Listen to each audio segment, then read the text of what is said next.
Welcome along to the FFS. Now, almost exactly 1 year ago to the day, PSG came from 2 goals down to beat Manchester City 4-2 at the Parc des Princes.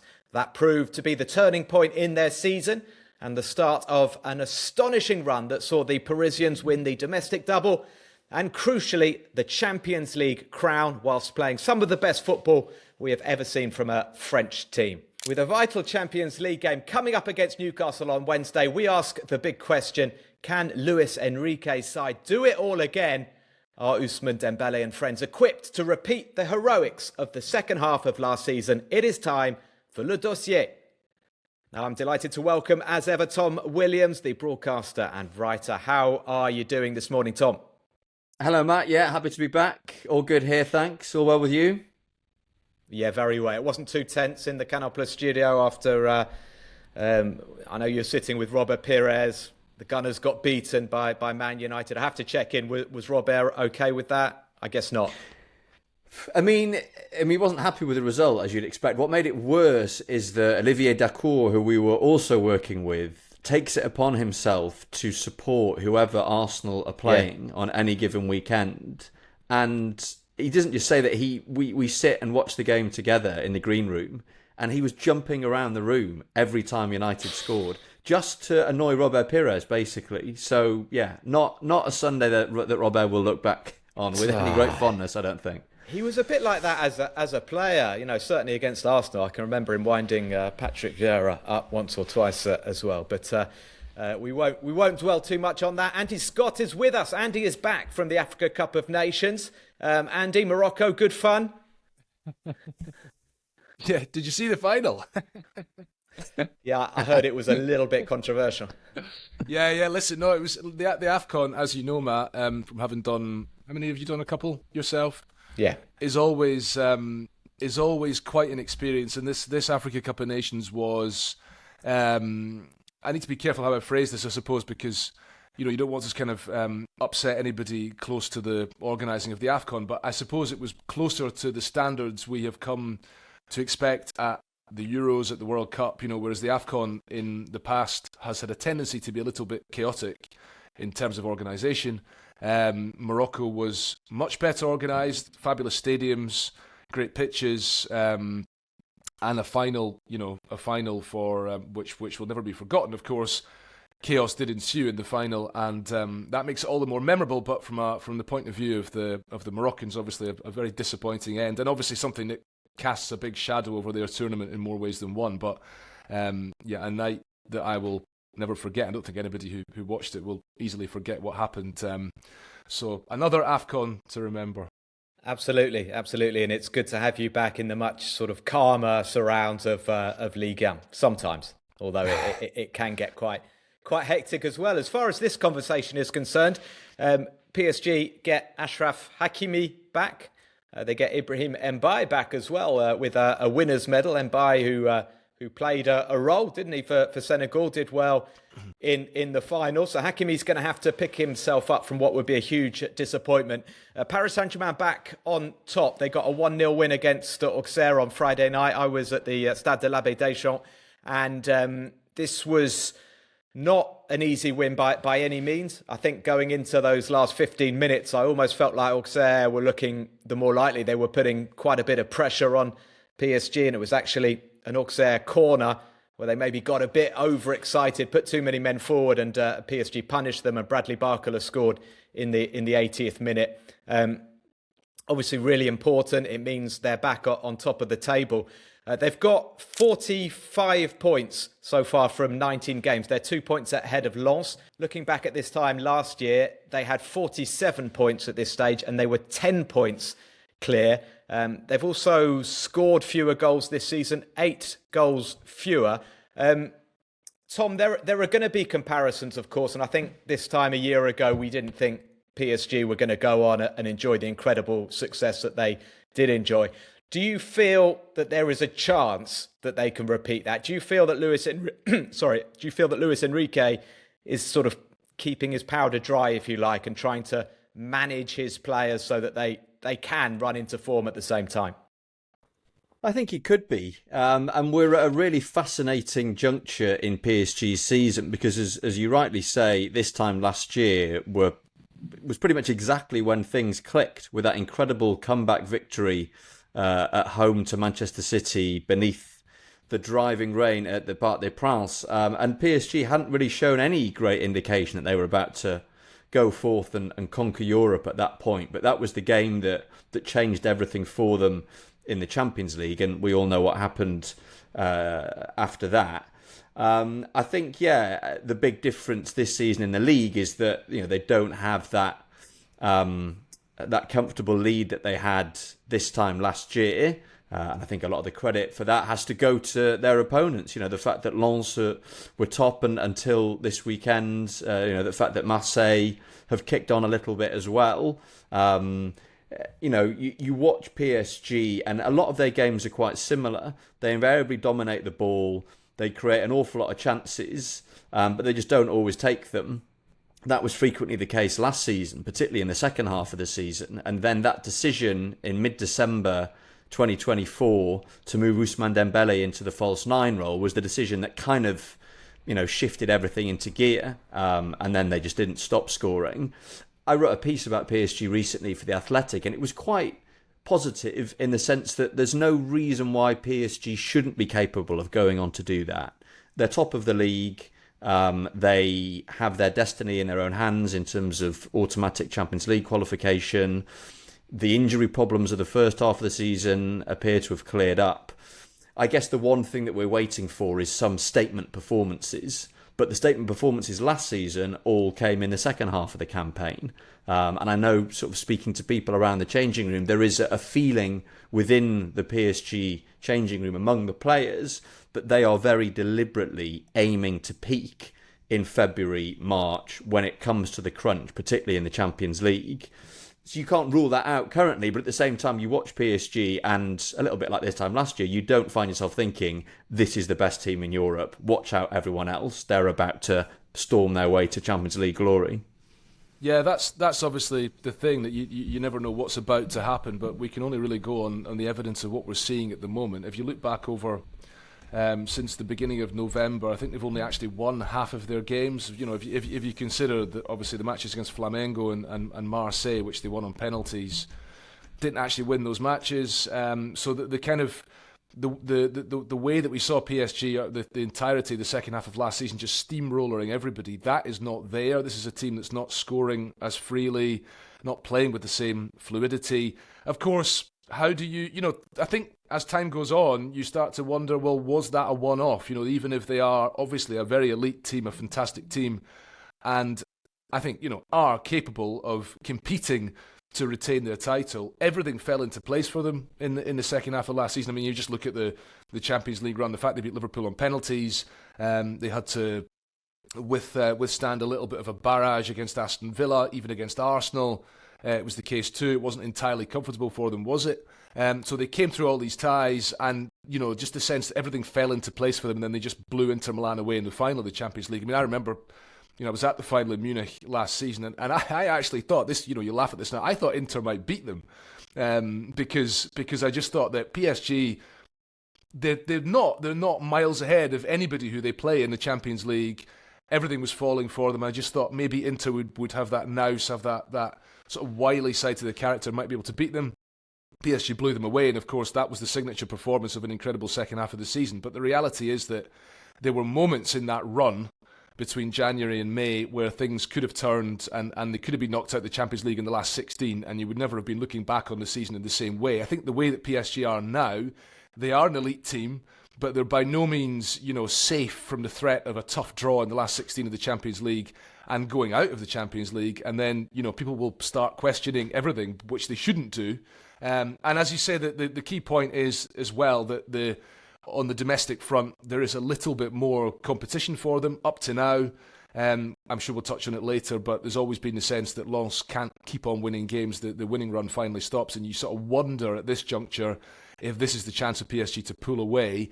But of course, we've turned the corner into the second half of the season, and they're not miles ahead of the rest, which they were last season. That's more down to the rest of the league than just about them. So, there is that to take into account as well. Yeah, and when you say, there's always been a sense we've always thought Lens would fade away. That's Andy Scott speaking, because every week you said, "Oh, Lens will fade away," and they won 10 in a row. And you know what? I Let's just not like say it's all over just yet, because I'm looking at next weekend. Lens are at home against Le Havre. That's a game that they certainly feel they can win, and PSG go to Strasbourg, and having played in the Champions League on Wednesday night. And we'll talk about Strasbourg a bit later. They played really well at the weekend. So, it's not impossible either that Lens go back to the top next weekend. But, you're right. They're overwhelming favourites. But if you look at the sort of crux of the issues, really, that I feel they've had this season, Tom, we knew that injuries would catch up with them at some point. They've played so much. I said in the summer, so you can't just say it's easy with hindsight, but I said in the summer that I was surprised they didn't add to their attacking options, particularly when you consider that Luis Enrique is kind of reluctant to play with an out-and-out number 9. Gonzalo Ramos gets used quite sparingly. Now, Kvaratskhelia has shown glimpses, but basically hasn't looked nearly as devastating as he was in the second half of last season. I think it's a physical issue with him as much as anything. Barcola is the top scorer in the league with 7 goals. He missed a couple of big chances as well. So even though he got the winner on Friday, I feel like people are being negative about him quite a lot. Dembele's got 5 goals. Doué has got 3 goals. So they're certainly not producing the football that they produced last year. So what is the question I'm going to put to you, Tom? Certainly from my point of view, I'm feeling like it's all riding on Ousmane Dembele and Dembele's hamstrings holding up. Because again, even on Friday, it was Ousmane coming on for the last half an hour that basically won the game for PSG. Played a couple of brilliant through balls to Barcola. For me, that's not necessarily brilliant planning, wise planning. And I don't want to be criticising PSG for not spending, because we've spent much of the last 10 years saying, all they do is buy players. But Tom, surely another option in attack would have been a big help this season. Guys, look at this stat. You're all watching our content. That's great, but you've got to hit the subscribe button. Do it now. Yeah, I guess the counter argument to that is that they have another option in attacking Gonzalo Ramos. They've got an international level, Champions League level number 9, who sits on the bench most weeks and invariably scores when he comes on. Started against Auxerre on Friday, so obviously he didn't score. But then the Dembele issue is fascinating, because his goals and his performances were so key to PSG's success last season, and inevitably he's a big focal point for PSG this season. But is he capable of reproducing what he reproduced last season? This season's been difficult because he's had so many injuries. We've seen so little of him. But there is a possibility that last season will prove to be this great outlier in his career. We all know how talented he is. We've seen that since he came through as a teenager at Rennes, and there's been a feeling for a very long time that when things click into place, he will become this sensational player. That happened last season, but was it a kind of a crossing of a threshold that turned him into a different kind of footballer, or was it potentially just one incredible season? And we don't yet have the answer to that. And if he's not scoring the goals, the pressure then falls upon the other players in that forward line, all of whom chipped in with a lot of goals last season, but all of whom are struggling to reach the same levels. But again, you watch PSG's games, and it's not like they're not creating chances. If they'd won 3-0 at Auxerre on Friday, I think everyone would have said, well, yeah, fair play. They dominated the game. I think they had 16 shots, 8 on target. Ordinarily, a team of that calibre who dominates to that extent wins quite comfortably. And so there are echoes with last season, because PSG very rarely played badly last season. They very often just didn't manage to get the ball in the net. It reminds me of what was the old Sir Alex Ferguson quote about Manchester United. We never fail to score. We just run out of time, or something like that. And there is a bit of that with PSG, because they are generally so dominant. And I think Luis Enrique is very aware of that. And I guess he's just hoping that in the second half of the season, we're going to see something similar to what happened in the second half of last season, when those chances will start to be put away. But you're right, Matt. If Dembele doesn't step up and become the go-to goal scorer as he was last season, PSG are going to find it harder to put those games to bed. Yeah, and Ferguson did his best to make sure the referees gave United enough time to score, didn't he? But Andy, I want to say to you, looking at again the Auxerre match, and maybe we are too harsh on them because I talk about the forwards and the fatigue and what have you, but that was a team without Hakimi and Nuno Mendes in the fullback positions. It was a team without Fabian Ruiz and João Neves in the midfield, and ultimately, if those guys are going to be fit, present, for the key matches, it's going to be a different PSG, isn't it? Yeah, of course. That's always the thing. I think that the thing that PSG grappled with last summer, they obviously thought a lot about this, was the idea of do we just keep the same squad, or do we try and change it? And I think within that, obviously, the one exception being the goalkeeper, because they did make the radical change in the goalkeeping department, and that is really coming under the spotlight, has been for a long time. Is Lucas Chevalier really... was it a wise idea to bring him in to replace Donnarumma? But for the rest of the team, the outfield players, he's not changed it. You're relying on the same guys to show up again. Of course, it wasn't a team where only one or two guys were outstanding. That was the thing about last season. Ousmane Dembele had this incredible season, but I've said I don't think he was their best player last season. The other guys in that team, really the whole team was fabulous last season. He was the guy scoring the goals most of the time, but everything about that team was just magnificent. Clearly, Luis Enrique didn't want to change something that was working so brilliantly, but there are examples historically of great teams where the manager has the foresight, and you can say this with hindsight, he has seen that he needed to make the changes to keep things going, to keep having success. You think back to Barcelona in 2009 when they had that incredible year when they won the treble for the first time, when they beat Manchester United in the final in Rome. What did they do that summer? They went out and signed Zlatan Ibrahimovic, and that actually didn't really work for them. But Pep Guardiola felt a need to make some kind of radical change, and then that was a thing that had he kind of repeated that, to be honest. I think in 2011 he brought in Cesc Fabregas and Alexis Sanchez after winning the next Champions League in an attempt to take them to the next level. Again, it doesn't always work. Look at Alex Ferguson at Manchester United, when he would sometimes get rid of a great player, bring somebody else in. There's this feeling that he needed to really shake things up. And Luis Enrique, understandably, with Luis Campos and Nasser El-Khelaifi, they decided not to do that.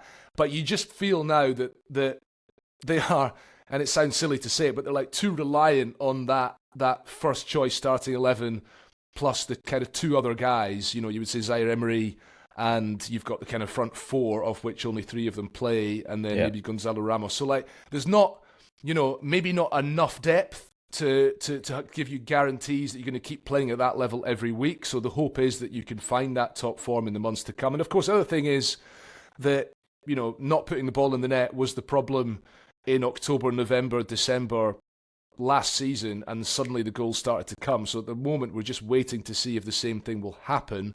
But is relying on Ousmane Dembele to do that wise? I think for various reasons it's not, because, as you say, he'd been a sort of moments player prior to last season, and also he is very susceptible to injury. And I think that you just have to bear in mind the fact that the World Cup is coming up and how that must be playing on the minds of a lot of these players, with one exception.